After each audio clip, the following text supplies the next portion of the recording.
പ്രധാനമന്ത്രി കിസാൻ സമ്മാൻ നിധിയുടെ 20ാമത്തെ ഇൻസ്റ്റാൾമെൻറ്റിനായിട്ട് കാത്തിരിക്കുകയാണ് എല്ലാവരും. എന്നാൽ ഇത് കാത്തിരുന്ന ആളുകളെ സംബന്ധിച്ച് സന്തോഷകരമായിട്ടുള്ള മറ്റൊരു പ്രഖ്യാപനം കൂടി ഇപ്പോൾ വന്നിരിക്കുകയാണ്. കർഷകർക്ക് പ്രയോജനകരമാകുന്ന പുതിയൊരു പദ്ധതി കൂടി ഇപ്പോൾ കേന്ദ്ര ഗവൺമെൻറ് പ്രഖ്യാപിച്ചു.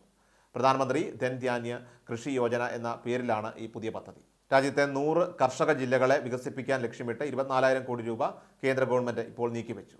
രാജ്യമാകെയുള്ള 1.7 കോടി കർഷകർക്ക് ഇതിൻ്റെ പ്രയോജനം ലഭിക്കും. 6 വർഷം കൊണ്ട് ഘട്ടം ഘട്ടങ്ങളായിട്ട് പദ്ധതി നടപ്പിലാക്കുമെന്നാണ് പദ്ധതിയെക്കുറിച്ച് മന്ത്രിസഭാ യോഗത്തിന് ശേഷം വിളിച്ചു ചേർത്ത വാർത്താ സമ്മേളനത്തിൽ സംസാരിച്ച കേന്ദ്രമന്ത്രി അശ്വിനി വൈഷ്ണവ് പ്രഖ്യാപിച്ചത്. കേന്ദ്ര മന്ത്രിസഭാ യോഗത്തിലാണ് പദ്ധതിക്കായിട്ട് പണം നീക്കിവെക്കാനായിട്ട് തീരുമാനിച്ചത്. കാർഷിക രംഗത്തെ പ്രധാന 100 ജില്ലകളിൽ ഉൽപ്പാദനം വർദ്ധിപ്പിക്കാനും സുരക്ഷിത കൃഷി വികസിപ്പിക്കുന്നതിനും ലക്ഷ്യമിട്ടാണ് പദ്ധതി. കഴിഞ്ഞ കേന്ദ്ര ബജറ്റിൽ ഇത് സംബന്ധിച്ച് പ്രഖ്യാപനമുണ്ടായിരുന്നു. പ്രധാനമന്ത്രി നരേന്ദ്രമോദിയുടെ അധ്യക്ഷതയിലാണ് കഴിഞ്ഞ ദിവസം യോഗം ചേർന്നത്. രാജ്യത്തെ വിളവ് കുറഞ്ഞ കർഷക ജില്ലകൾ അടക്കം ഉത്തേജിപ്പിക്കുന്നതിന് വേണ്ടിയിട്ടാണ് പദ്ധതി.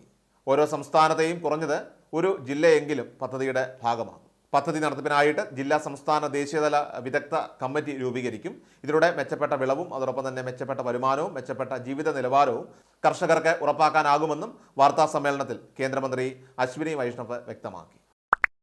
Please subscribe our channel.